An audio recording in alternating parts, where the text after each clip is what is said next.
time to talk sports. It's Hacksaw's Headlines, a panorama of the world of sports, stories, comments, and opinions. Now, here's iconic sports talk show host Lee Hacksaw Hamilton and co-host John Riley. Who wants to talk sports on a Monday? We do. From the DIXIELINE Lumber and Home Center studios in San Diego, we welcome you to our Monday bonus podcast, Hacksaw's Headlines. Good afternoon, everyone. This is Lee Hacksaw Hamilton in studio along with my co-host, John Riley. We welcome you to our Monday bonus podcast brought to you by DIXIELINE Lumber and Home Centers, 9 stores in San Diego to serve you.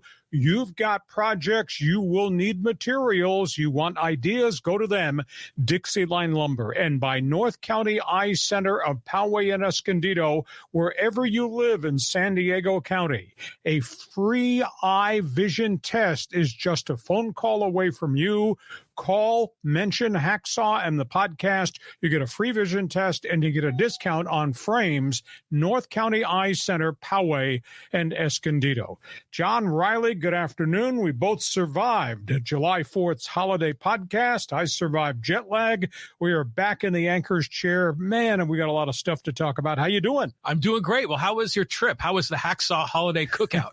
It was great. We ate a lot. We drank a lot. The weather was pretty doggone good. The only negative, it takes 14 hours to come home after your vacation is complete because we are so far removed from civilization up in upstate New York, right near the Canadian border on the river. Fabulous, fabulous time. Congratulations to you because we pulled off a couple of podcasts. And anytime you're dealing in the atmosphere with the weathers we have, you never know what's going to happen to podcasts and all the technical aspects. I'm glad you knew how to connect the red wire with the green wire without short circuiting our podcast. You did a great job in the anchor chair. Well, thank you. Yeah, thanks a lot for that, Lee. But, you know, it all works well. Technology is a little easier now these days. It's not like back when you were doing play-by-play for the Chargers in the 90s. You were telling me the story how you guys froze your butt off or had, frostbite in the booth. Yeah, we were 9 hours atop RFK Stadium in Washington in a snowstorm in a Quonset hut booth that had no windows, and we froze. And then there was the time we did a Charger broadcast in San Francisco. There was an earthquake on the West Coast in Southern California. All of our connection lines went down. We picked it up. We had to do part of a game on a phone with me just holding the handset. You were doing play-by-play on a telephone? On a telephone. No way. When your lines go down, your lines go down. Yeah, they do. John, couple of business items. X marks the spot. This is cool. Whole bunch of our followers on our podcast have now joined my, quote, Twitter all-star team. X, a.k.a. Twitter. We're looking to build our follower base. We're getting closer and closer to 10,000 followers. X marks the spot. Want you to join me, follow me, and my name, at Hacksaw1090. At Hacksaw 1090. Have you joined Hacksaw's Insiders Group so you can get on our mailing list for all the unique features? Go to my website right there. That's the address, LeeHacksawHamilton.com. There's an orange box on the homepage on the upper right-hand side. Fill that out. You'll start getting special emails of data that we're providing. And we want you to share, and we want you to subscribe. When you subscribe, every time we put something new on the YouTube channel, you get ding, ding. You're aware that there's something there for you to look at. And when we're done with our podcast this afternoon, you take over this podcast. John Riley invented it. It's called Fans Forum. For all the rookies, the newbies who are joining us, explain to them how Fans Forum works. Yeah, so if you got a question or comment for Hacksaw and anything in the world of sports, just type it in the live chat, Facebook, X, or YouTube. We'll get you involved. We already got Callan, asking questions about soccer. So jump on board, get in that Fans Forum. We're going to put topics on the table. If there's something that hits your hot button, jump into the chat box, ask a question, make a statement. That's Fans Forum coming up. John, we've got a lot of baseball to talk about because, A, we got pennant races, and B, here comes a trading deadline just around the corner. Where do you want to start? Yeah, let's go here. Padres, Dodgers, Angels. We're getting close to the trade deadline. Okay, let's talk first of all about the Padres. They were hot. And, of course, they had that phenomenal Friday night victory before the record 47,000 fans. as they beat the Diamondbacks. Then they came back and they lost the last two. They were closing in on the Dodgers. The Dodgers are not giving up. They're not throwing any white flags up, even though their pitching staff is in tatters. The Padres still need a hot streak because coming up, they got a roadie right after the All-Star game. They got 9 on the road, and that includes at first place Cleveland, at first place Baltimore, and then the first place Dodgers. So the Padres, as we swing right after the All-Star break, it's going to be tough. Padres, let me update you on the Yu Darvish situation. He is on baseball's reserve list. He has left the Padres. He's gone back to Japan. He has not indicated, nor has his agent, nor is the club willing to indicate what's behind the decision of Yu Darvish to step away from baseball. They say it's not a physical issue. Obviously, it's not the groin. They say it's not the elbow. It's a personal situation. Personal situation could be a serious illness of a family member. It could be a death of a family member where players take extended leaves of absence to go home to help the family with funeral services. It could be a marital situation. They haven't detailed it. If Darvish comes back, and that's a huge question, but if Darvish comes back, I'm sure he will explain what has happened. But he's not ready to pitch if he were to come back this week. If he comes back next month, that's a different set of circumstances. While he's on the reserve list, he forfeits his salary. And there have been some insinuations in the UT that maybe he doesn't come back this season. Maybe this is a very severe situation that's back home in Japan. If he's on that reserve list the rest of the year, the Padres get $7 million of his salary back. So that $7 million goes into the bank account with the $8 million they still have left in their current budget. So they might have $15 million to play with at the baseball trading deadline. If Darvish does not come back, as the week progresses through the All-Star break, maybe we'll get a better reading there. The Musgrove situation, I mean, he is so far away from being able to throw in a bullpen session or to throw in a rehab start or to pitch in a major league game. The way this looks like, this is going to be mid-August. So, and we don't know if there's going to be any setbacks along the way because of the bone spur in the elbow. So that's not good at all. Then the third item in this equation is the disappearance of Dylan Cease and his ability to get through starts. His first 8 starts, he had a 2.19 ERA. And we thought, boy, Preller made a hell of a deal.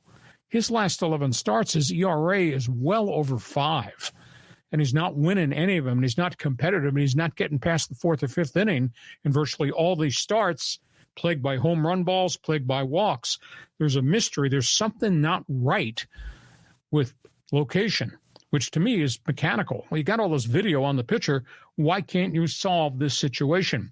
And then the question is, they keep running Adam Mazur out there, the rookie, and the kid competes, but the kid always had a bad inning or two and winds up losing. His ERA is 7.52. You got Vasquez. You obviously got Michael King, who's more trustworthy than anybody else that's standing in the rotation right now. They've tried to get Johnny Brito up and running and extend him in El Paso, and he's getting lit. That's not a good situation. I don't know. They must not have confidence that Adrian Morion can be more than a 1 inning or an inning and a third relief pitcher. That's why they're not moving him into the starting rotation. So to me, it's almost mandatory now that A.J. Preller find a way to get a deal. And whether that's Cal Quantrill, who's now on the trade block in Colorado, or whether it's Zach Elfin, another former Padre, who is on the trade block in Tampa, whether it's the re-rental of Sean Manaea coming back from the New York Mets, AJ's going to have to find himself some type of starting pitcher, and then we get into the argument about the prospects. Who are you going to trade? And by the way, the prospects are not doing well. Robbie Snelling is 2-8 at AA. I mean, he's getting shelled. He's kind of hit a wall. Dylan Lasco, the young high school kid who came back from elbow surgery, he's 2-6 in Class A ball. The catcher, Ethan Salas, is still hitting 197. Leo DeVries up in Lake Elsinore is hitting 217. So their top 4 prospects have all fallen out of the top 100 in Major League Baseball. So, John, they got all kinds of problems, obviously highlighted by the concern about this Darvish family situation. So that's a quick take on the Padres. By the way, sidebar story, 5 Friars in the All-Star game. Yeah. How about the journey of Robert Suarez? Mexico, Japan, front end of the bullpen, the 11th man on the pitching staff. Now he's the closer. Now he's an All-Star. Has he progressed? What a great acquisition. Suarez goes to the All-Star game. How about the Rookie of the Year candidate, Jackson Merrill?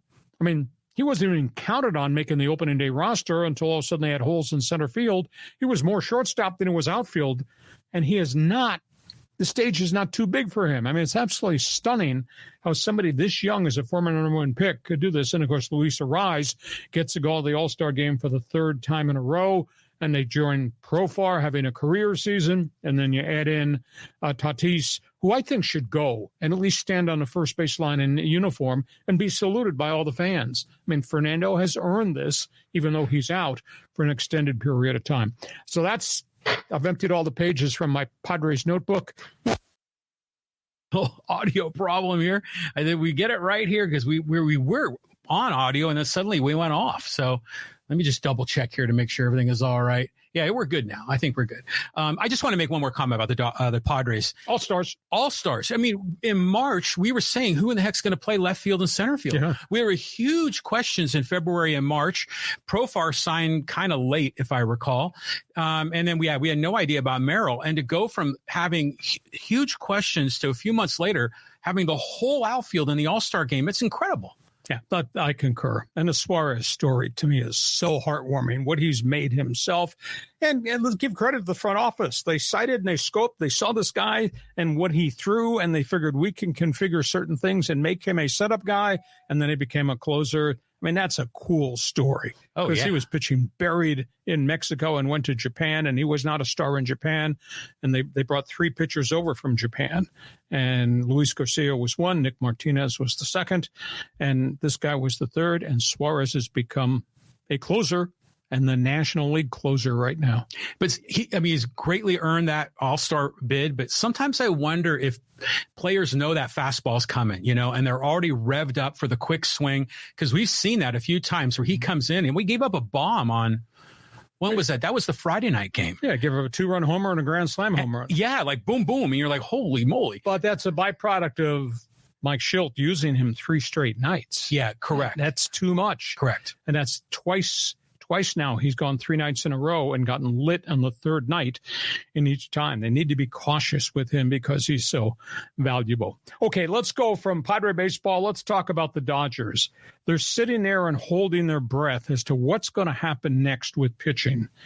They continue to shop to make a deal to get a pitcher. They continue to talk about a trade to maybe get the White Sox outfielder, Luis Robert. They're sending Clayton Kershaw to Oklahoma City midweek for a rehab start, and he has really bounced back quick. He had the 1 good minor league rehab start at Rancho Cucamonga, then between starts throwing bullpens, shoulder stiffness, they calmed it down, shut him down for 10 days. He's gone back. He's now done his between start progressions, has had no setback. So he goes back on the mound. We'll find out. There'll be a pitch count. Does he go 3 innings at Oklahoma City? How does he do? How does he feel the day after and the second day after he throws at Oak City? That'll be the key as to whether he is going to come back. Do you know, since Yash Yamamoto went on the disabled list with a strained rotator cuff, their starters, John, have a combined ERA of 5.03, and that includes Tyler Glasnow. Really? 5.03. Wow. So they're really desperate for pitching. Joe Kelly has thrown a bullpen in addition to Kershaw, but he seems a little bit farther down the line. So they're a little bit short. Bobby Miller is back in the rotation with the other kid pitcher, Gavin Stone. Miller's still a little iffy, throwing a lot of pitches. He's not throwing to the velocity that he threw before he injured the shoulder way back early in April. But he's bulldogged his way through starts of 4 and 5 innings. So I think there's a deal coming from the Dodgers pretty doggone quickly to try to solve the bullpen situation. Angels. If you drive by Angels Stadium in Anaheim, look closely. There might be a for sale sign out front. It looks as if they're going to be sellers and they're going to trade a pile of people between now and July 31st. Latest rumor is the guy that's hitting 300. I think he's the only guy hitting over 300. He wasn't even with the team to start the season. Kevin Pillar may be going to Atlanta. Atlanta's desperate to try to find outfielders, and Pillar could hit home runs in that launching pad. In fact, he had been there before and did a good job. It looks as if Pillar might be going to Atlanta. They are shopping their closer, Carlos Estevez, who they got a year and a half ago. He's been up, he's been down. People out there, including the Yankees, are looking for a closer. They're getting calls on Taylor Ward. Their left fielder has got some pop in his bat. It looks as if for sale, they're giving up. But, I mean, they're back into the throes of another losing streak.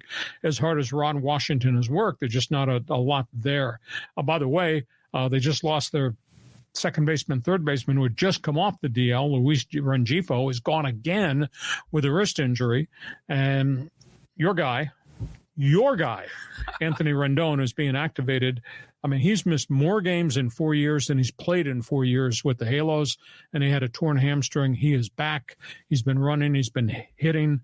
He's going to start, if not tonight, he may start tomorrow against Texas.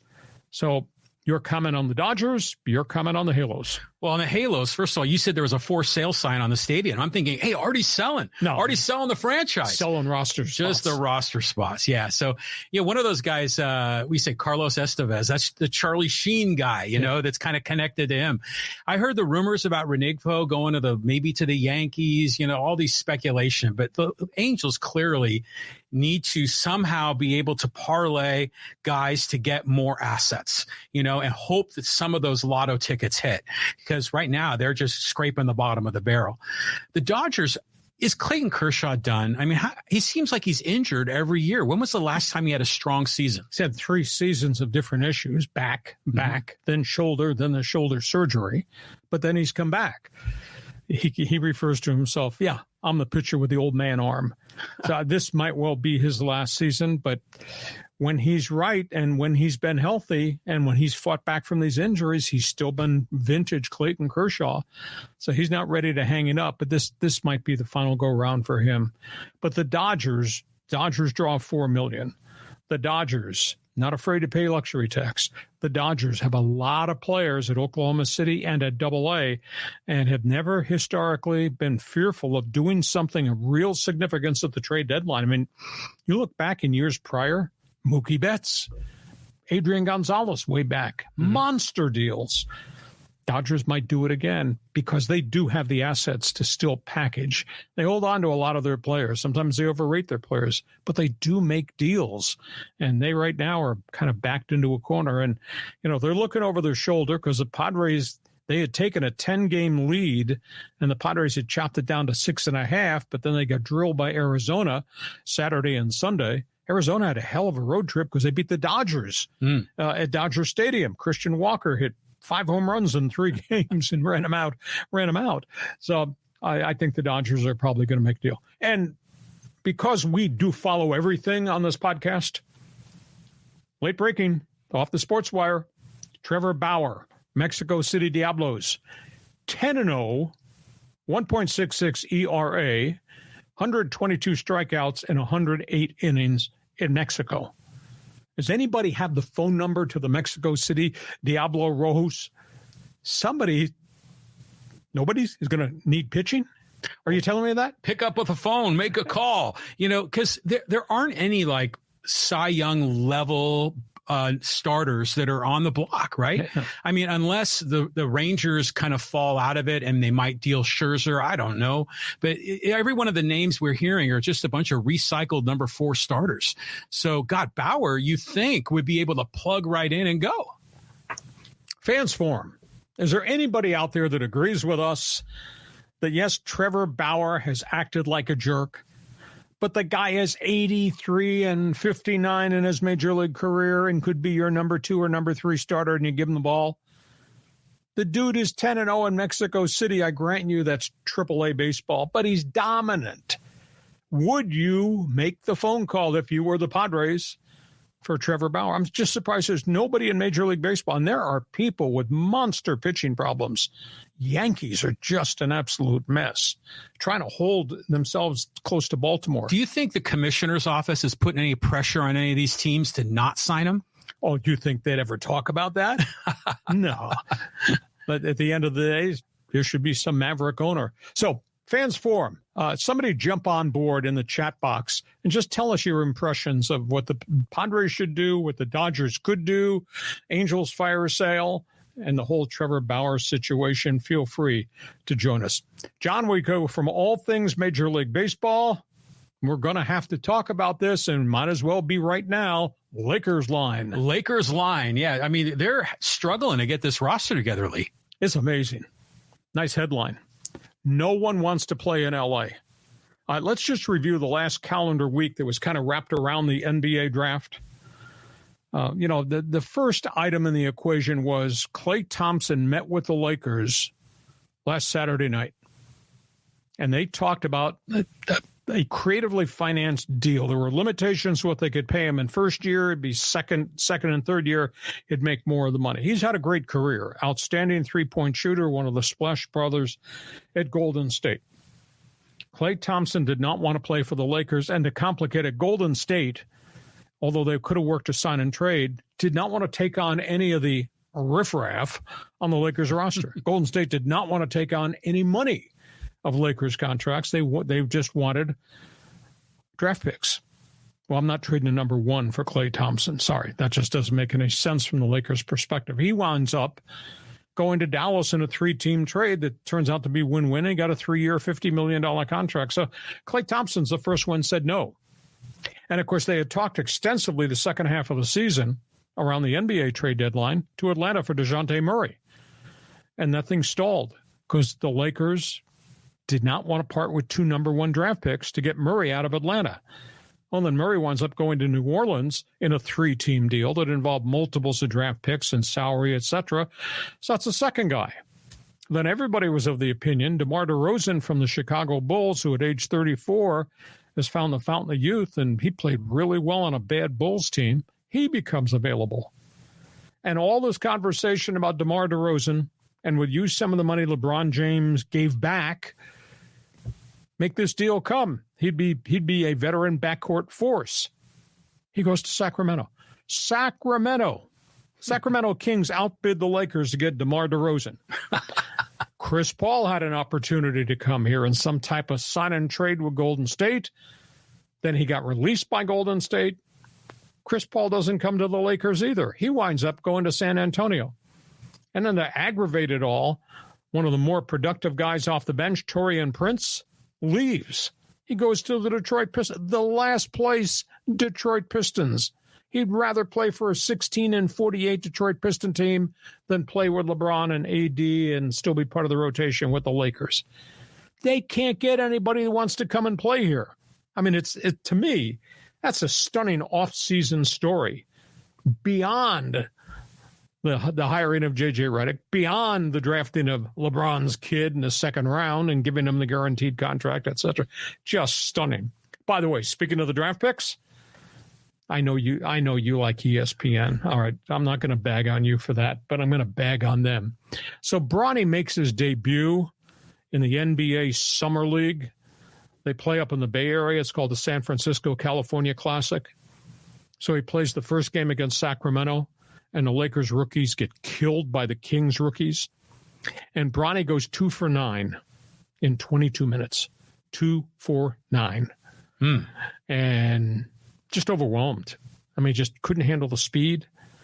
And then you realize, dude is 6'1". He's not 6'4". He's 6'1". Physically, he just kind of looked diminished against other NBA talents. And then he's supposed to play the second game against Golden State, and he can't play because he's got swelling in his knee. So your favorite network, I was at the airport yesterday, right? Yesterday morning, and I knew Bronny had gone 2 for 9 in the first Summer League game, and he didn't play well. ESPN, your network, sat there and spent 3+ minutes on Bronny. That's all the video was, not about anybody else. And then they had their NBA insiders at the table. They spent another 3 minutes analyzing the 2 baskets he made. You got to be kidding me. I mean, No conversation about the first-round draft pick, Dalton KNECHT, and no conversation, no coverage of the Sacramento player, a rookie who scored 32 points and had 11 rebounds, did not even mention his name. So your network is all about clicks. That's it. Man, no credibility there. By the way, Dalton KNECHT, welcome to the NBA. What did this guy in this chair say the day after they drafted him? They wanted a three-point shooter. Right. But this guy was concerned about his foot speed, his ability to play defense, and all that. Dalton KNECHT in this first game goes 3 for 12. Dalton KNECHT in the second game against Golden State, he goes 3 for 14. His livelihood should be his three-point shot. He's shooting 11% from the arc in his first two rookie league games. So the Lakers kids not playing real well. Bronny 2 for 9, and KNECHT 6 for 25 in his first two summer league games against other rookies who will be working at the car wash when they get cut when the summer league is over.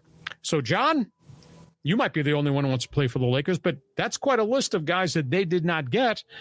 And the roster, geez, the roster's no better now. Might be worse now than it was before. Even with LeBron taking a pay cut to let them get into the market, try to find somebody else. And all the free agents are off the board. I mean, everybody's gone now. Well, it used to be that everyone wanted to come to L.A. and play for the Lakers. You know, Randy Newman, I love L.A. And now, do you think it's like the nepotism thing with LeBron and all the LeBron meddling that other players say, you know, I'm not really interested in that? Well, they don't have very much cap space. That's an issue that, you know, maybe it's got to do with a little bit of LeBron. I don't know if it's got much to do with nepotism because 55th round picks or 55th choices in the draft don't survive. But that's a big issue there. Maybe it's got something to do with J.J. Redick that, geez, this is a rookie coach who hadn't done anything from a coaching perspective, and he's going to teach me how to play ball. I don't know about that. And then the bigger picture is the general manager. I mean, you know, we've got a GM here, Rob Pelinka, who has tried to make changes and find the right guys and hasn't found the right guys. So, I mean, it's amazing that none of those guys would want to come here, or they couldn't get a deal done to get these guys to come here because nobody wants the Lakers players. You know, they got 4 that we like, you know, adding in Reeves and Rui Hachimura. And after that, what do you want these guys for? And these guys are on guaranteed contracts. Well, these guys had player options that Pelinka gave bench sitters. He gave bench sitters player options in their contracts. And suddenly all these guys opted in because they want to keep the payday and wear the purple and gold. And they can't freaking play. They're not difference makers. Some of those guys would have been difference makers. Yeah, and then Bronny's no difference maker, and he's a second-round pick. I mean, I'm surprised they just didn't sign him as a free agent. But, yeah, this is insane. The weird thing, you talked about the ESPN obsession with Bronny James. It's a little bit like the obsession with Caitlin Clark, you know? Except she can play. Well, yeah, she can play for sure. But it's like the media will sometimes just focus and zero in on one thing over and over and over and over again, like you say, just to get the clicks. But what a mess it is in LA. Yeah, I'm absolutely stunned. Lakers fans, feel free to comment. If you're an NBA fan, want you to jump on board, get into that chat room, let us know with Fans Forum. Hey, we get to halftime. Our podcast is brought to you by DIXIELINE Lumber Home Centers, 9 stores in San Diego to serve you. Hey, it's bloody hot outside. My house inside, and I'm not running the air. And, you know, when I left home to come to John's palatial studios here, it was 99 in my driveway. I don't have my air conditioning on. Why? Because I got windows and doors from DIXIELINE. Hey, there you go. And I am so pleased. And that's what DIXIELINE Lumber is all about. You got projects, you know, you're going to build closets, you want to build bookcases, whatever. DIXIELINE can help you with the materials. And DIXIELINE will also help you at the same time with ideas. Because not all of us, I'm not as gifted as this guy is in terms of what do I want to do with the family room or the man's cave. But they got people sit there and talk to you, and they'll open the book list, and they'll show you different styles of bookcases and closets and materials. DIXIELINE Lumber. These are the people to go to. Build it, fix it. We guarantee you'll enjoy it at 2024, thanks to DIXIELINE. And our podcast also brought to you by North County Eye Center of Poway and Escondido. Regardless of where you live in San Diego County, hey, if you need an eye exam, hey, if you're thinking about new glasses or different contact lenses, do what I did. Free eye exam, North County Eye Center, regardless of where you live in the county. And, of course, we're all going to need help with our eyes, whether that's got to do with cataracts or other traumatic things. These are the professionals to deal with. North County Eye Center with a free eye exam. Tell them Hacksaw sent you. These are the people that I trust. And a couple of other reminders. X marks the spot. Those of you who've been involved with social media know it used to be known as Twitter. It's now X. I'm asking you to do me a favor. Want you to join my Twitter All-Star team. Want you to follow me. It's just register at Hacksaw1090, at Hacksaw 1090. We're pushing to get to 10,000 followers. And if you like sports, read my website. There's an absolute ton of information on it every morning. Make it a must when you get up in the morning. LeeHacksawHamilton.com. Join the Hacksaw's Insiders Group. You can register right there on the front page of my website. And when we're done, we allow you to take over the program. We came up with a name. John created the idea. It's called Fans Forum. John, how do people get a chance to ask questions, express opinions, or tell us we're full of crap? Pick up the phone, pick up a call. You just got to type it in on Facebook, X, or Twitter. I already got like Jeff and T. Will and Ross and Winnipeg Sports Talk is in the line. Running Man. Who else is in here? We got Christian, John, Andy, David, Callan. We're going to get you all involved in Fans Forum real soon. Fans Forum. And we want you to subscribe so you will get the alerts every time we put something up on our YouTube channel, and that's virtually every day of the week. We add different content, and tell your friends, share. And if you like us, hell, even if you don't like us, give us a thumbs up, give us a 5-star rating, because that really helps with, as John would explain, logarithms, which helps us, obviously, on the YouTube channel. John, we go to the second half before we get to Fans Forum. Got some other unique topics because we do talk about everything on this podcast. Yeah, Hacksaw, you always talk about auto racing. Let's talk a little F1. Any Formula One fans out there? This thing is crazy what's happened the second half of the F1 season. The guy on the left is the legendary former champion, Sir Lewis Hamilton. The guy on the right is the one that owns everything, Max Verstappen. Lewis Hamilton pulled off an unbelievable upset at the British Grand Prix in Silverstone. He beat Verstappen when Verstappen made mistakes in the pits. Lewis Hamilton, who's won 7 championships, has won the English Grand Prix 7 times, beat Verstappen, blew by him coming out of the pits. It had been since 2021, 3 years ago, since Lewis Hamilton had won a race. It was not competitive at all with Team Mercedes. And, of course, Verstappen runs for Team Red Bull. And he has owned F1 for the last year and a half. But since midseason, everybody's coming after him, and people are catching him. He's got involved with wrecks. He's had flat tires, pit snafus. All of a sudden, Lewis Hamilton comes out of nowhere to win the British Grand Prix. Absolutely stunning story, because everybody was of the opinion that Lewis's career was done. Team Mercedes is going to lose him because he's going to a Ferrari next season. Going to be fascinating to see what happens, but nobody saw Sir Lewis coming and getting the victory. And there's another young driver by the name of Landon Norris that has run very well, has won a race or two against Verstappen. So Team Red Bull, which owned this sucker for the last couple of years, suddenly is just not the same team. And there will be driver changes, and Verstappen may opt out of his contract. I find it hard to believe that he would leave Team Red Bull and maybe go somewhere else, but that's one of the rumors around the paddock on the F1 series. John, auto racing? Well, it seems like if you get the pole position, right? On the road courses. On those narrow courses where it's so hard to pass, you can put yourself in a situation where you start winning one race after another. If you have horsepower and handling. Yeah, of course. So what happened with Verstappen? Did his car get redone, or they had a new strategy with the technology? No, he's had problems handling. He's had problems with bumping tires with other drivers chasing him into corners. He's had problems where he's made mistakes. And then he had a pit screw up in terms of what type of tires to put on, and he never recovered from the pit foul up, because those pit stops, 5 seconds. Oh, it's unbelievable. You're in. These are the tires. You're out. Geez, if you don't put the right tires on or the weather changes, now you're in all kinds of trouble. So Verstappen's had a lot of I wouldn't say non-race issues. He's just had a lot of things happen to him the second half of the season. You say, wow, everybody's catching up to him. And the Norris kid just has no fear. He races hard. He chases them down. They've rubbed tires. They've knocked each other out. It's really weird because Verstappen owned. Well, it's good to have, not the same guy winning all the time. So it gives fans someone else to see, someone else to root for.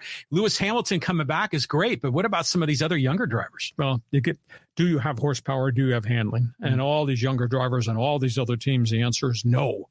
And that's why there are going to be more driver changes, I think, at the end of the season. Okay, we go from auto racing. Hey, if you like F1, you watched it? I watch it all the time, 4:30 in the morning. I watch it all the time. I like Formula One. In fact, they're getting bigger TV ratings than NASCAR's getting. And, really? Of course, IndyCar's schedule is so scattered throughout the calendar because they're not running the mass number of races at NASCAR. NASCAR, I think, runs 36. So you never know when the next IndyCar race is unless you're a fanatic and have the calendar in front of you. So the ratings for F1 in the United States are better than NASCAR and Indy. Right now. See, that's kind of good in a way because, it's more that international blending. It's like, European soccer is popular here as well. I like that. Well, the game plan is F1 hopes to have 5 races in the States by 2026. Cool. So that's a group that won't allow Michael Andretti to join the fraternity over there with Andretti Cadillac. Yeah. Okay, so we go from that. Let's talk soccer. Man, there's a lot of stuff going on. Yeah, I mean, the Copa America Cup has just been amazing, and Team USA is going to get under fire. Okay, let's start first of all with Team USA. They won their first game in Copa America. They bombed Bolivia. A very impressive performance. They came back the second round, and they got mugged by Panama. They came back in the third round game in group play, and they got beaten by Uruguay. It was like a rumble. And the officials, I thought, allowed a lot of cheap stuff to go on. And then there was the controversial offsides play that led to Uruguay's only goal, game-winning goal. And video replay had the guy offside, and the official from Peru didn't call it that way. The end result, since the moment that replay was over, was that Greg Berhalter should be fired. I'm kind of stunned at that. Now, Berhalter has had to rebuild this thing on the fly. He was the coach that had a pretty nice run in the last World Cup in 2022. And he had the one established guy and the young kid, Christian Pulisic. So we're 3 years later. They've added a lot of young players around him, but they're just young. Pulisic is still the go-to guy. But now there's a lot of fire that Greg Berhalter should be fired from Team USA. I asked the question, is the culture of soccer globally the weirdest thing you've ever seen? Because globally, whether you're in South America, whether you're in Mexico, whether you're in Europe, if you don't do well in tournaments, your coach does not get on the plane to go home. He gets fired. I think it's a weird thing. You don't see it in the NFL when teams lose games or even have substandard seasons. You'll hardly ever see it in baseball or basketball. You give coaches time to put all these new pieces together. I got 21 months before we get to the World Cup of 2026. I think they should leave Berhalter in place and let him grow all the young guys around Pulisic. That includes Reina. That includes Berlogan. That includes Pepe. I do think they're too young on the back end, fullback defenders. He left Walker Zimmerman and I think 2 other veterans off the Copa roster. Maybe you need to go bring a few of those veterans back. He's got to determine whether Matt Turner's the right goalkeeper from MLS. But all their young guys, 23 of the 26 players played abroad. They played in Europe in all these different leagues, be it Germany, England, Spain, France. So I just think Berhalter just needs the next 21 months to make this work. We should know within the next 48 hours whether Berhalter survives this. There's a big-time evaluation that started on the weekend and I think is probably still going on at this hour. Speculation. If they hit the eject button on Berhalter, this is so unique. One of the top coaches from the English Premier League's available. Jurgen Klopp, Liverpool. The guy's got a great coaching resume. He stepped away from Liverpool at midseason. He announced, this will be my final season. Way too much of a grind, way too much of a pressure situation. He's age 57. Jurgen Klopp might be the next Team USA coach. Speaks English, dynamic guy, really vibrant in terms of teaching. Did a really good job at Liverpool for a chunk of time. The other one is a guy that's from here, Stevie Cherundolo, who's currently, he played in Germany for Hanover's, I think it's called Hanover 96. I mean, he's legendary. And he's come back here and coached LAFC and MLS and done a very, very good job. Now, he's got no international country coaching experience. All he's done is coach teams. He's not taken players from all these different leagues and molded them together for international World Cup play. His name is there, but I like Klopp a great deal. I think he has such great credibility. But I like Berhalter. I just think Berhalter needs more time. So that's topic one. Topic two, well, we'll get to that in a minute. Your reaction to Team USA. Well, I mean, how can you blame Berhalter? I mean, one of his guys got red carded in that game against, so it was the game against Panama, right? Yeah, Tim Wee. Yeah, and so they were playing one man down, and they were still tied into the 80-minute zone until it all broke down. And then there were a lot of questionable things with that VAR in the game, the third game against Uruguay. So I don't know if this is really Berhalter's fault. I think you just got to let the kids just grow, right? Yeah, the players have come front and center and said, he's our coach. Yeah. We're not going to make a change. You blame the players if you wish. Now, Christian Pulisic did make a statement. He said, we knew what the South American teams were going to be like.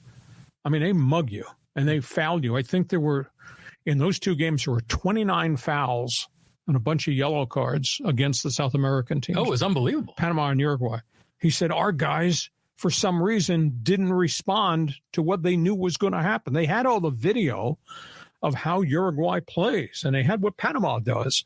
And they just, I don't know, they got bullied, they got intimidated. Maybe they were just too young. And Pulisic got targeted. Holy cow, did he get fouled all over the place in games 2 and 3. But he says, that's our coach. Let's leave this thing together. Now, I don't know if the players carry any clout with the U.S. Soccer Federation. They're the ones who are going to make this decision. I think by Wednesday, we'll know whether Berhalter stays or whether somebody goes. And Klopp has got himself a great resume. Holy cow, that'd be an acquisition and a half if they brought him here. Yeah, it'd be hard to turn down a guy like that, wouldn't it? Okay, that's where we are with that. Let's talk about what's happened with the San Diego Wave, the National Women's Soccer League. This is really ugly. I'll use the phrase, where there's smoke, there must be some type of fire. The president, Jill Ellis, is under investigation for allowing a toxic workplace environment to continue to operate over the last couple of years with female employees. And I tried to determine there might be a different culture in soccer in terms of coaches and relationships with players and what is said in the locker room, etc. But from a business perspective, we can't get into the Me Too era with female employees. And this is a female president who had a pretty good track record. And first, one woman came front and center and said, I was the victim of a lot of abuse working for her. Then a second one came up, and then a third and fourth one have now gone public. So if there's 4, there might be more. Where there's smoke, where there is fire. San Diego Wave's front office and ownership says, we're doing an investigation. So we have a third party from outside the circle that's doing an investigation. But, man, it really sounds like they're circling the wagons. And it's us and the way we operate's okay against them who are saying they were abused. On top of that, they fired their coach a couple of weeks ago who had done a really good job. And they're not winning at all. They are 3-7-6. They've won 3 of 16 games. They're not scoring goals. So the team is really, which came out of the gate here and was very successful.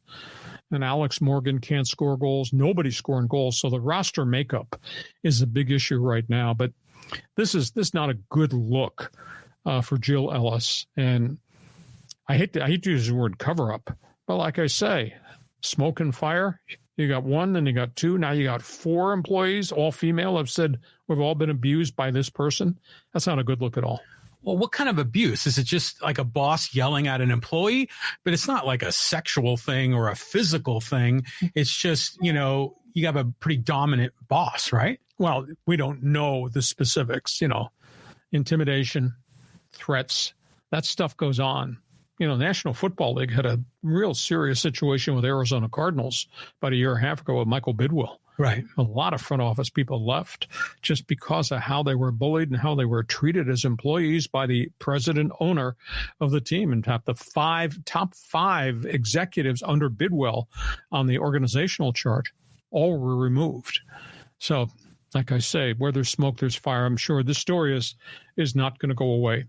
Okay, let's go from that. Let's talk about the next topic on the table. We still got games to be played. Yeah, I mean, a lot of, penalty kicks in this particular tournament. It's been a lot of fun to watch. Yeah, we're talking about the Euro Cup, which is running simultaneously to Copa America here. Oh, it's been great what's gone on in Euro Cup. Upsets everywhere. The Euro semifinals start tomorrow. You got Spain versus France. France has gotten into the semifinals with hardly any productivity from Kylian Mbappe. He's had all types of injuries. Now, he's played a little, he's scored a goal, but he hasn't played all the games in the tournament. It's kind of an iffy proposition. So that's one semifinal, the Spaniards against the French. The other semifinal is the team that has been embroiled in controversy from the first game they played in this tournament, and they're still playing. England, Harry Kane against the Dutch, the Netherlands. That's the second semifinal. That thing could be wide open because England has just played really well coming out of a tough group. Netherlands has not quite been what Dutch soccer has been in the last 5 to 10 years globally. So we got the 2 semifinal games in Europe. And who's not playing? Well, Portugal's gone. Cristiano Ronaldo, gone. Age probably more than anything has done him in. There is no Germany. That looks like a team that's in transition. And, historically, Germany has been a phenomenal international global power. Italy's gone. They're blaming the coach in that situation. And what name is missing from the semifinals? People invented the game. Brazil. Mm-hmm. Brazil is not there. How is that possible? Brazil has not gotten to the semifinals. They couldn't score goals, and they lost out on penalty kicks. Yeah, in Copa, yeah. Yeah, so just absolutely amazing what's happened in Euro. And in terms of Copa, the Copa semifinals, Uruguay, Colombia. You think there are going to be some yellow cards and fouls in that game the way Uruguay plays? They're in one semifinal, and Lionel Messi, maybe farewell game, farewell weekend. Messi, Argentina, versus the surprise of them all, Team Canada is still playing in Copa America. So it's been fun to watch. I've, once Mexico got knocked out in group play, and then Team USA got run out or fouled out. I didn't watch much Copa after that. I zeroed in a lot more on the European soccer. I'm just a huge fan of the English Three Lions. So I've been watching a lot of that. Yeah, it's been great. I've been watching games in both tournaments, and I'm trying to remember because one of them, they were tied after regulation, and then they went to a single overtime period and then penalty kicks. Right. And then there was another example where they didn't go to overtime at all. They went directly to penalty kicks. I think one of those is in the Euro Cup, and one of them was in Copa. I was getting them mixed up, but it's really exciting. One of the games, there was one team it might have been England, had 5. They made 5 penalty shots. In the shootout. Oh, yeah. That's pretty impressive. So this is kind of cool. I mean, this is not World Cup soccer, but this is better than the Olympics, etc. So that's do you remember back when the World Cup was in America in 1994, and I think one of the Colombian players accidentally had an own goal. And didn't he get knocked out by some of the cartel guys? Didn't he get taken shot out? The week after it was over? Exactly. I think it was a Brazilian defender. Oh, it was a Brazilian. Okay. Yeah. Oh, brutal. I mean, they take soccer seriously there. Oh, they do. Okay, our podcast now is going to belong to you. So feel free to jump on board right now, get into the chat room. We might be the only podcast in the world that's actually allowing fans and followers and viewers to jump on board. But you got a question? Ask it. You got a statement to make? You need to stand up and sound off. Go to the chat box right now. This podcast is brought to you by DIXIELINE Lumber and Home Centers. 9 locations to serve you in San Diego. Whatever the project is, they've got the materials. You're looking for ideas, go to them, DIXIELINE Lumber. And North County Eye Center, free vision test right now at North County Eye Center. Make the phone call, Poway office, Escondido office, and set up a free vision test and a discount on eyeglass frames. Make sure you tell them, though, Hacksaw on his podcast sent you in. Doesn't matter where you live. These people are fabulous to deal with. North County Eye Center, Poway, and Escondido. John, this segment belongs to you. It's all your fault. Ready, set, go. Okay, let's go here to T. Willett. He says, first thing I hear when I join is Yankees are an absolute mess. Good start. The Yankees have been beset by injuries. You know, they were in first place and they were red hot. Soto's had 2 different minor injuries. Stanton is currently on the disabled list. They've gotten virtually nothing from their 300-hitter DJ LeMahieu for a year and a half. He's had multiples of injuries. Gleyber Torres got hurt. Then Soto had 2 minor injuries, but he was out of the lineup. They don't have catching right now, which is a big issue. I bet they wish they still had the catcher they traded to the Padres, Kyle Higashioka. But Yankees are going to make some deals. They went through a stretch. They lost 15 of 20. This is a New York Yankee team that was 51-29. They lost 15 of 20 games, and now they're behind the Baltimore Orioles. They just can't keep people on the. Oh, Anthony Rizzo's been gone forever. He had the concussion last year, then he got hurt again. So the Yankees are kind of a patchwork franchise right now. So yeah, they got problems. They're going to have to make some deals to try to get another pitcher. And Garrett Cole's not come back to be what he was prior to the spring training injury that he had. It's interesting that they went through that losing stretch, because when the Yankees played the Padres, I mean, it was lopsided. Batting practice. It was unbelievable. Yeah. And so to see them switch like this is incredible. But Aaron Judge is having a hell of a year. I mean, he's got to be the front runner for the MVP, right? Oh, very much so. You know, as long as he doesn't run into any more fences. But he's hitting for average. And I think last I checked, he might have had 34 home runs going into the weekend. So, I mean, he's had a really good season. But we still got the back half of the schedule coming out of the All-Star break. And then, of course, the July 31st trade deadline. And the Yankees, I think the Yankees are going to be a player in terms of acquisitions. Yeah, we're going to find out who the hot free agents are, but everyone needs pitching. All right, let's go here to Callan. He says, usually I'm on the hockey hotline, but let me corner kick you this question. If the U.S. men's national team cans Greg Berhalter, can they truly bring in a big name, or are we wasting this team's talent? Well, I don't think you're wasting the talent, because the preponderance of the roster that he's put out there are really, really young.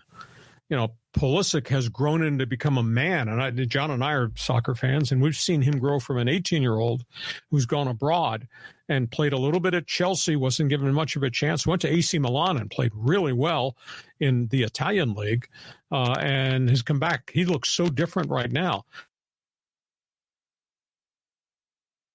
Necessarily subscribe that you didn't do well in any tournament, so we're going to fire. You have to stop changing guys. You got to let this thing grow a little bit. But the story that broke this morning out of London, England, in the Guardian, Jurgen Klopp, that's a hell of a coach. That's a hell of a lot of credentials. And if he wanted to come to the U.S., and I mean, he's such a persona, and he speaks English. He's not like some member of the Foreign Legion you can't communicate with. He's got great resume. So we'll find out. I've been told we're going to know by Wednesday whether Berhalter stays or not. Yeah, I'm anxious to find this out as well. But you're right. They have a lot of really good talent, like Ricardo Pepi, all these young kids. Is this the best era in terms of talent for Team USA? They've grown into it. I mean, they've developed that. And the fact that 23 of the 26 members on the Copa roster from Team USA played abroad. broad is where your learning curve is. Now, they've got to go through a learning curve on a short work schedule to get used to playing with Pulisic and get used to playing with each other. So I still think the best of U.S. soccer is still to come, and they got 21 months till we get to the World Cup. So I guess I'm standing on the island by myself again. I'm taking a very different opinion. I think they should keep Berhalter, though I'm fascinated with the story out of London about Klopp. Yeah, I mean, it'd be great to have like a cool Euro coach that can raise this team up. But we did that before with the who was the guy we had from Germany, like the last couple of rounds? Jurgen Klinsmann. Yeah, exactly. So who knows what's going to happen here? Next question. All right, let's move on. Let's go here to Jeff. He says, maybe players don't want LeBron as coach. I mean, JJ Redick. Laugh out loud. It's shocking to me that all those marquee names of veteran NBA players who you would have thought would have laid down on the street to stop the traffic so they could walk and suit up for the Lakers, none of them got here. And nobody wants the riffraff on the Lakers roster from player 5 through the bottom of the bench. Because the Lakers, because of the salary situation, if they're taking on salary, they got to move salary. And Golden State was interested in talking, and KLAY Thompson was interested in coming and met with him on Saturday night, right prior to the draft, and then didn't get the deal done because Golden State did not want to take on the Jared Vanderbilts of the world and the Cam Reddishes of the world. And the shocker to me is the general manager, Rob Pelinka, gave a whole bunch of these bench sitters opt-in contracts. So if the guy plays, whether he plays good, plays bad, he has the right to opt in and get another payday for another year. He had 4 of them. Guys that are not starters, 4 of them all opted in and ate up all the money that the Lakers might have had available to go get KLAY Thompson, et cetera. So to me, it's amazing. But I will say this, and I don't understand this, why a Laker fan hates on LeBron James, because all he's done is given his all as an aging player who's fought through injuries. And you know 2 things about LeBron. He'll have the basketball in his hand at the most important time of the game and the most important games in the season, and he will leave it on the floor as an age 38 or 39-year-old player. And dude averages 26 points and 7 rebounds and 7 assists a game, whatever the magical numbers. You know, if you didn't have LeBron, what kind of team would you be? Well, if they didn't have LeBron, they might have 2 or 3 superstars rather than having all of their eggs in the LeBron basket. So, I mean, the Laker fans, they want to win. I mean, that's what the tradition has always been. And, you know, with the exception of the bubble in 2020 and the shortened season, LeBron ain't won nothing. So, yeah, I mean, if I'm a Laker fan, I'm upset. This isn't working. Okay, you got a new coach, JJ Redick. We'll see what happens. But if all these stars don't want to come to LA, I mean, you're back. You're just a mid team. You're just in the mix. Like you say, they'll be like the 7th or 8th seed in the West. You know, it's just mediocre. Mediocrity is thy name. Next question. Okay, let's go here to Running Man. Yes, agree with you totally about Bauer. Get him into the lineup with strings attached. If he screws up, he's gone. Exactly. Second chance, a.k.a. last chance for Trevor Bauer. I don't see anybody else out there that you can get without having to give up something real significant. Top player at AAA or some of the unique names at AA. Trevor Bauer is a phone call away. And you dictate the terms because he wants to be back in Major League Baseball. And if he screws up, if he steps outside the line, he loses everything. Second chance is last chance for Trevor Bauer. And I'm surprised there is nobody in the working media in San Diego that wants to bring that name up and even talk about that name or create a story with that name. Why not? I don't understand it. UT writes about everything. Why you're not writing about a guy that's 10-0 with a 1.66 ERA who's got I think it's an 89-53 career record? Why you're not covering that angle of the story with a team that desperately is trying to chase down the Dodgers and has got all types of pitching problems? They just don't want to touch that third rail, right? I mean, that's what this is. Everyone thinks that Bauer's a bad guy, and he does have a track record, but on the most recent charges, the dude is innocent, and it's injustice that he's being blacklisted by that Major League Baseball. Padres, Dodgers, Angels, every one of them could use this guy. So someone's got to sign him. You know, and the other one that's out there, but, you know, if you got him, he wouldn't be ready for a month at most, is Julio Urias, the former Cy Young Award winner. I mean, he has never been charged now. He is free to sign with the club. And I don't know where he is, if he's in L.A. or if he's going back to Mexico. But that's a young, live arm. Stupid, yes. But, I mean, there's so many teams that have so many pitching problems. But am I the only one that's impressed with Bauer going 10-0 with a 1.66 ERA after what he did in Japan last season? Amazing storyline. Next question. T. Will had another one. I thought this is good. So we're saying that LeBron James is basically Paul Newman from Slapshot. No, because Paul Newman couldn't play hockey at that point of his career in that hockey movie. LeBron James can play. Sphere of influence. The paying public is of the opinion that LeBron's fingerprints are on everything. Well, they are at the Lakers arena. So, but at the end of the day, they just don't have the right mixture of players, nor do they have the draft picks to use as assets to make deals. And guys just don't want to play in L.A. for the Lakers. Just amazing.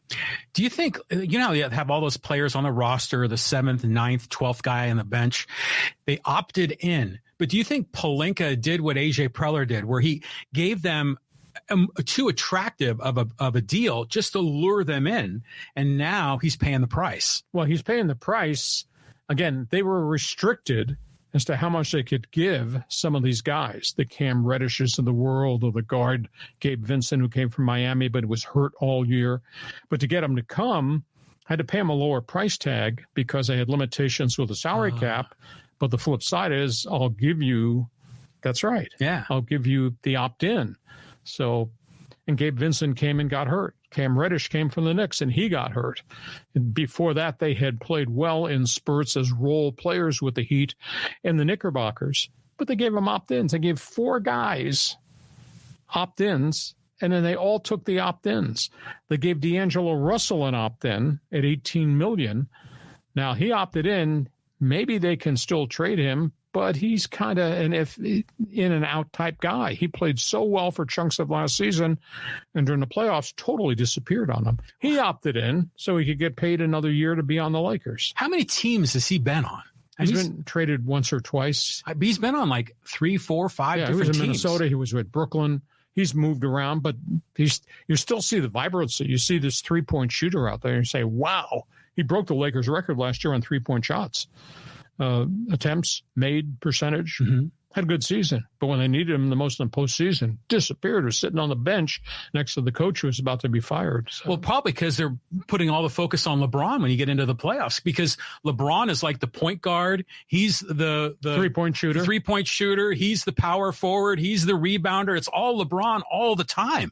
It's no wonder that these other guys just get buried on the bench. So you're a LeBron hater. I just don't think it's working. Okay. It's just not functional. We carry on. Okay, let's go to Derek.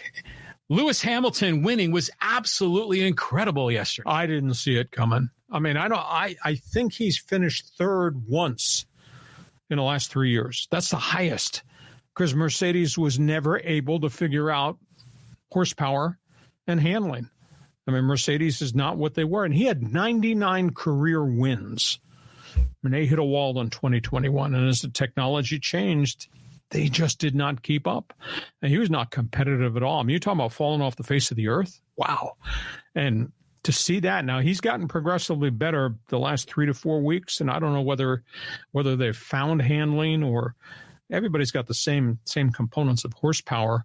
But he's had 3 or 4 decent races, but not like he was in first place any of those races. Not that he was going to win, but to get to the podium would be an accomplishment compared to where they were in 22, 23, and most of 24. So for Sir Lewis to win that thing, and I tell you, everybody's chasing Verstappen. Holy cow, you're talking about pressure. He's feeling it, but he's had a great run with Red Bull, but now he's contemplating asking for a release from his contract so he go to another team. Wow. Strange. Okay. So got to open up a slot for Andretti somehow in this. Okay. Let's go here to John. And he says, hey, how about the Capitals vice president, Brian McClellan, retooled an aging roster with 2 top 6 forwards, a 1A defenseman and a 1A goalie to compete with Charlie Lindgren? I thought McClellan did a really good job. You know, they made a trade with Calgary to, is it Manjabai? A left winger who was a real grinder. and they've helped themselves a fair degree. And McClellan just stepped away as general manager. He's going to stay as president of hockey operations, and they promoted one of their assistants to take over the day-to-day GM position. Alexander Ovechkin is on his last legs. He's had a brilliant career, Hall of Fame career, but I think they made a lot of moves to put people around him that should make the Washington Capitals much, much more competitive. I'd say Washington and Boston had two of the better first weeks of July than anybody else in the National Hockey League. We talked about on our July 4th show, 133 free agents changed teams in the first 2 days. I've never seen anything like that in the NHL, but the Bruins helped themselves, and I think the Caps, with the addition of these players, have helped themselves a great deal. What has the Capitals' history been in Stanley Cup? I mean, how many trophies do they have? Because they're not one of the top franchise. No, but they built it with Ovechkin. And, it's one of the coolest pictures of all time, and him skating around the ice with the trophy after all these brilliant individual seasons that they've had. And they've done well in some postseasons. Had a winger by the name of TJ Oshie, who just always showed up in the playoffs and scored key goals. And but they've won one cup.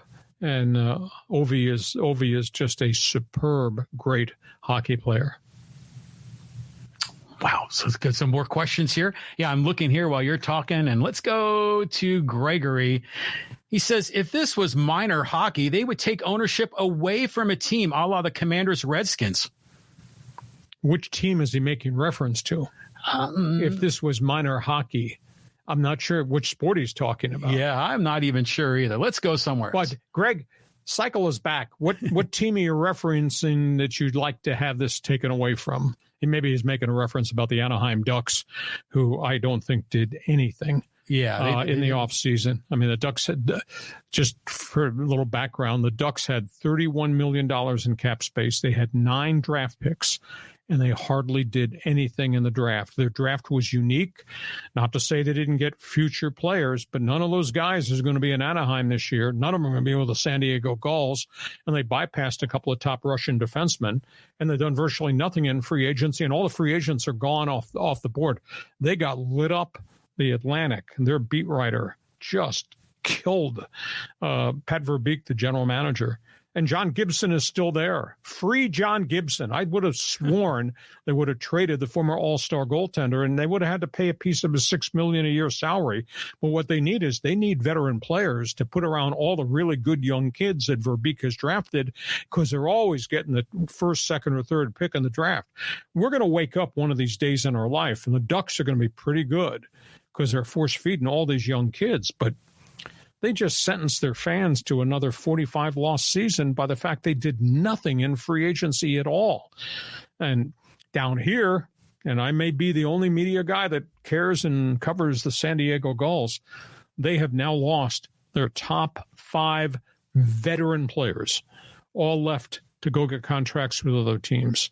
And the way the working agreements work is that the Ducks usually send all their top young draft picks here, and they'll coach them and build them and then hopefully get better within a year or two's time to take them up. But each NHL club will also sign 4 or 5 journeyman minor leaguers who've got a lot of experience in the American League and send them down to be the cornerstone. Well, the Gulls had 5 veterans, and all 5 are now gone. Blackhawks, Islanders, San Jose came in and signed those veterans to put them on their AHL team. And the Gulls are sitting there, and I know what the Ducks have done. The Ducks have signed 3 or 4 journeyman minor leaguers who are not equal to the guys they just lost. And the Gulls have had a really rugged 2 or 3 years with just the makeup of the roster. So if Greg is making reference to the Anaheim Ducks, I understand his being upset.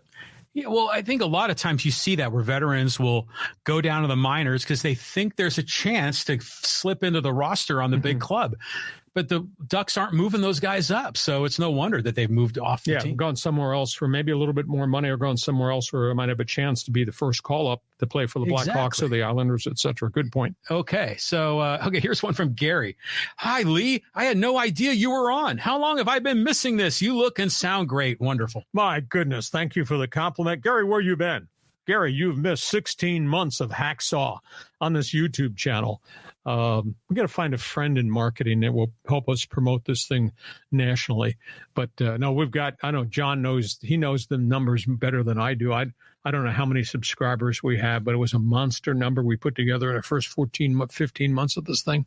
Oh, yeah. It was like 1.8 million viewers of Hacksaw content when you added it all up, X, YouTube, Facebook, downloads of the audio podcasts. It's unbelievable. I mean, it's really doing well. Gary, tell a friend. I know you can find a friend. Thank you for joining us. I worked on TV with Gary Kelly, and we are here doing this Mondays at 1 p.m. and Thursdays at 1 p.m. Okay, you want to fit in a couple of social medias in here? Do it. All right, here we go. Let's talk Padres baseball. This is from the IDF commander, and he said, so the Padres have an issue at shortstop. When Xander Bogaerts comes back, he's going to have to play. What do you do with Ha-Seong Kim? I don't want to see Cronenworth back at first base. I like him at second. I like a rise at first. I don't see Kim as anybody long-term with this team either. He's not going to be re-signing with the team next year, so you might as well get rid of him. He's not contributing anything. Well, we got to make sure Bogaerts has just started his rehab games at El Paso. We got to make sure he holds up. And Xander is probably a better shortstop than he is a second baseman, so you got extra people. He wants to use Kim as trade bait to go get a pitcher. Makes sense. Would somebody else take on Ha-Seong Kim on a short-term rental and would Tampa take the shortstop and give you one of their frontline pitchers? I bet Colorado would take him, and maybe you get Quantrill back. I don't think A.J. Preller has an awful lot that he uses trade bait. I'd hate to see Kim go because he's hitting better now than he hit early. He's playing better defense now than he did the first 2 months of the season, and we had last year's star-studded season for him. So just got to be careful if you're going to move him, but who you're going to get back. If it's the right pitcher, maybe I look at that. And Bogaerts comes back and there's a traffic jam in that infield. Somebody's got to be the DH. Yeah, exactly. So maybe Bogey becomes the DH, and we'll just see if he can hit back. He was hitting 219 when he got hurt, but he hit, he's a career 280 hitter. I mean, he was a really rock-solid veteran player. And when you move him to second base, he wasn't quite the same player. He'd never really played that, and then he got hurt. Well, clearly, you're right. I mean, one of those. I'm right. Of course, you're right. The infielders, one of them has got a slot in a DH, and you can rotate him around. But the problem is that Donovan Solano is playing pretty well. Yeah, super utility guy. He's having a better season. It's weird to me. He's moved so much, and yet everywhere he's played as a super utility guy, the guy hits. I think his career batting average as a super sub is like 280. Yeah, and he makes plays at third base, too. Yeah. I mean, so that was a great pickup by AJ. But, yeah, there's going to be a traffic jam here. But I don't know what you're going to get from Ha-Seong Kim if you try to trade him. I mean, great defensively, although a little bit down this year. Hitting what, like 220 or 230? It's not like you're going to get a big haul. You're not going to get a starting frontline pitcher for him. No, but if Colorado wants to move Quantrill, who's had injury issues and has also got, I think, 1 year left before free agency, Quantrill's established. I'd trust Quantrill more than I would any of these other guys that they're out there talking to. Oh, I agree. And they can't make the deal to get the White Sox left-hander Garrett Crochet. It's just the price is too steep, and ownership will not let him move other top minor leaguers. And I don't, Kim to Chicago for the White Sox. You're going to put more in the deal than just that to get access to Crochet, who's their top left-handed pitcher, and I think he's got 2 years left. So it'll be fun to see as we go through the last 2 weeks of the season, because they're going to have to make a deal to get a pitcher. I'm a big Quantrill fan. I would take him over any of these other guys. Yeah, I tend to agree with you on that, because he had his moments in Cleveland, because when Clevenger was stinking up the joint or was hurt, we saw Quantrill perform well for the Guardians. He's got an ERA of like 2.39, and dude pitches at Coors Field. Yeah. I mean, that's all right. I'll tell you what. But the Padres, it's just a mess right now. Let's go to another Padre comment. And this is from Nestor. He says, this to Hacksaw, I've never liked what you have to say. Always negative. Why don't you help out the club and contribute? Because they wouldn't want you. This guy follows me. This guy dislikes me. That's okay. I got no problem with that. At the end of the day, you are what your record says you are. Nestor, are you ignoring the scoreboard? The scoreboard that reads A.J. Preller has had 3 great months in 9 years. With all the player deals and all the money he spent, all the acquisitions, all the trades, 3 great months. That was the year they chased down the Dodgers and beat the Dodgers in the playoffs, and the year they got to the NLCS against the Phillies. 3 months out of 9 years. I'm just telling you what's happened and the way it is. But keep following. Keep reading my website. Maybe somewhere along the way I'll write something, say something that you agree with. But thank you for joining our podcast, because you're pretty smart to join our podcast. Yeah, well, the local media is just kisses butt to the Padres. I mean, they are always selling it. They're always pushing the best case scenario. I mean, you tell it like it is. And it's funny how the fans react on social media. Some of them think, oh, you're a Padre fan or you're a Dodger hater, or they're all trying to interpret which team you're really rooting for. And the same thing with the Chargers. And it's funny how people just want to dig in deeper to find out what's making you tick. Give me the information based on my sports intelligence. I will give you my response and my opinion on the information. Agree or disagree? Too bad for you, but thanks for following. Okay, let's go here to Dodgers. We'll talk a little pitching here. This is from Isnun. He said, all those injured pitchers are honestly not great. I'm a Dodgers fan, but I also not a Dodger apologist. The offense will get it together, but there's no combination of pitchers coming back that make one decent one. Yes, they need to trade for not just one starter, but 2. Oh, and maybe 1 or 2 pen arms that are decent. Obviously, that's not happening, so I see another early exit. You looked at the depth. You looked at the numbers when they came out of Camelback Ranch, and you said, this is a pretty decent team. They got 10 pitchers on the disabled list. Now, when you say they don't have any decent starting pitching, please. Yamamoto looks like a real stud. Now, he's got this rotator cuff strain, and it's been very quiet. He's not been throwing. They've shut him down for a while, so that's a significant injury. But he was lights out. He had, I think, 8 straight dominant starts. And when they lost him, then the rest of it unraveled. And, let's not lose sight of the fact Buehler's been a hell of a starting pitcher. He's had 2 elbow surgeries now, and he's back in rehab and throwing in the minor leagues, and they would assume to get him back. And don't lose sight of the greatness of what Clayton Kershaw has done over the course of his career. But as he says, old man arm. And so he's got a lot of mileage on him. Bobby Miller showed flashes. Gavin Stone has shown flashes. They got more kids coming from their farm system. So I'm not ready to give up on the Dodgers. They've just had, I guess at the end of the day, Eisen, 10 pitchers on the DL, and they're still in first place. So let's not condemn Dodger baseball, because organizationally, they're still in first place. That's amazing. Well, who are the other starters down there? We talked about Kershaw, Buehler. We've talked about Yamamoto. Dustin May. Tony Gonsolin, maybe? Not this year. Okay, but knee surgery. But he's one of those 15 or 16 guys, right, that are on the injured list. Well, they got 10 pitchers out of the 15 or 16 on DL. So who else is on the injured list that's a potential starter? Nobody is ready to come off. Yeah. I know that. So they're a little bit wafer thin, but Bobby Miller was really established. He saved him at the end of last season, and he came out of the gate flying, and then he injured his shoulder, and he was out for an extended period. He's back. He's not dominant yet, but it's coming back from those procedures. It just takes time to come back. And Dustin May is about to go out on rehab. Now, he's had 2 surgeries, so we'll see. I mean, maybe we get to August and Buehler and Dustin May are back in the Dodger rotation, and Kershaw's back in the Dodger rotation. And who knows, Yamamoto, there's no surgery planned. They just need to be cautious with how much he does, and maybe he's back too. So I might be in the minority. I still think they got a hell of a pitching staff. The problem is they got so many guys hurt. Well, and by the way, they're in first place. Do you think it's all going to topple? I mean, you've been saying that.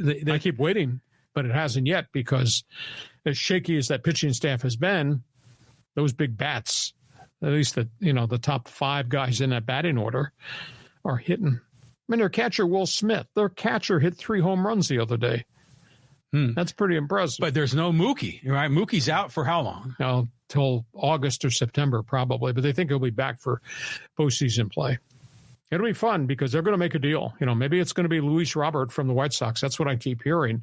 And they're just arguing what kind of players will be coming back, but they're going to have to probably make a deal to get pitching too. And, they could easily pick up the phone and call Colorado and say, hey, I want Kyle Quantrill. Because of those names that I mentioned that Preller was looking at, Quantrill is the most trustworthy, productive guy out there. That'd be so typical that the Padres would be going for Quantrill and the Dodgers would snake him at the end like they did on that Max Scherzer deal a few years ago. On we go. All right, let's go to a Pac-12 comment. This is from Aloha Nate. He says, so Washington State and Oregon State are going to give $68 million to the remaining 6 Mountain West schools for the buyout, then give the 6 schools joining them more money just for a lateral move from one G5 conference to another for a media deal that maybe $10 million per school.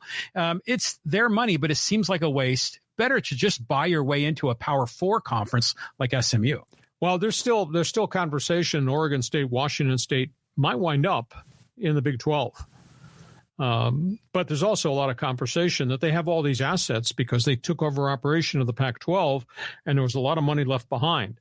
I think we talked about it last week. The amount of money left to Oregon State, Washington State in the Pac-2 conference is like $255 million.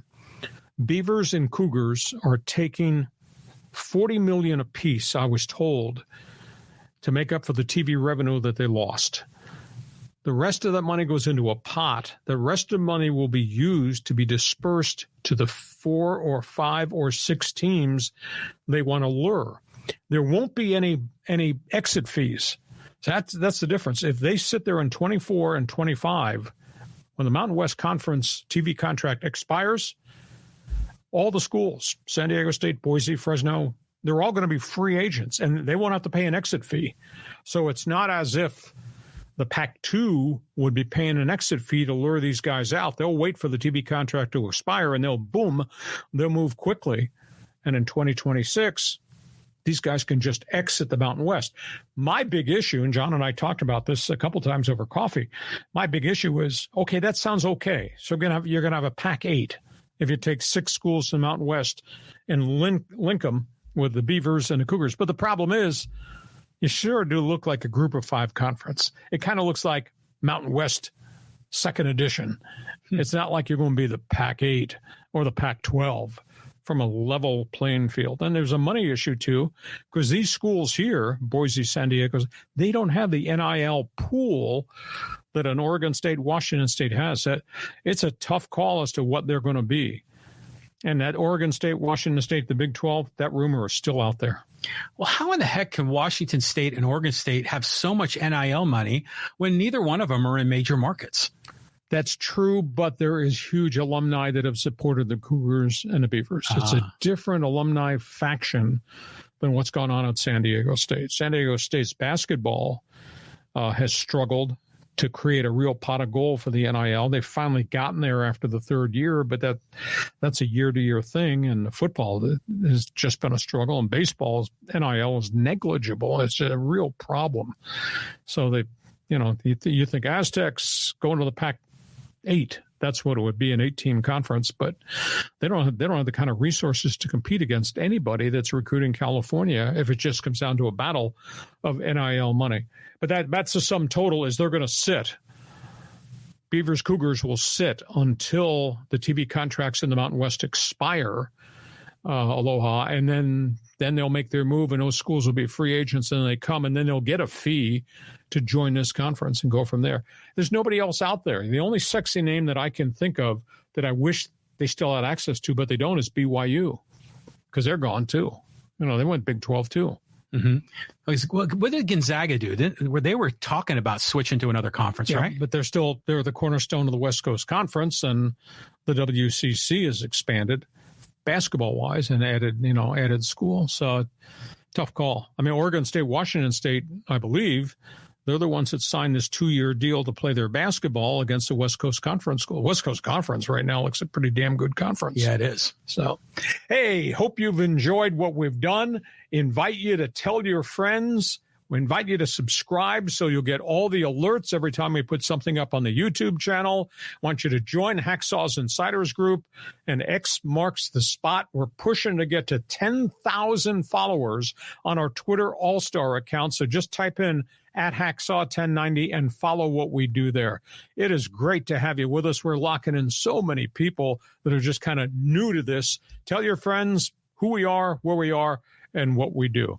John, take a deep breath. By Thursday, all this is going to change. We'll have a lot more topics on the table then. Welcome back to San Diego, Hacksaw. And thank you for being with us. Our podcast brought to you by DIXIELINE Lumber, home centers, 9 stores to serve you, and a free eye exam for everyone who calls North County Eye Center of Poway and Escondido. Tell them Hacksaw sent you. We'll be back in the anchor's chair Thursday at 1 o'clock. Thanks for being part of Hacksaw's Headlines. Join us again for Hacksaw's Headlines on YouTube, Facebook, and Twitter. And find the audio version on your favorite podcast apps. For more content, go to LeeHacksawHamilton.com.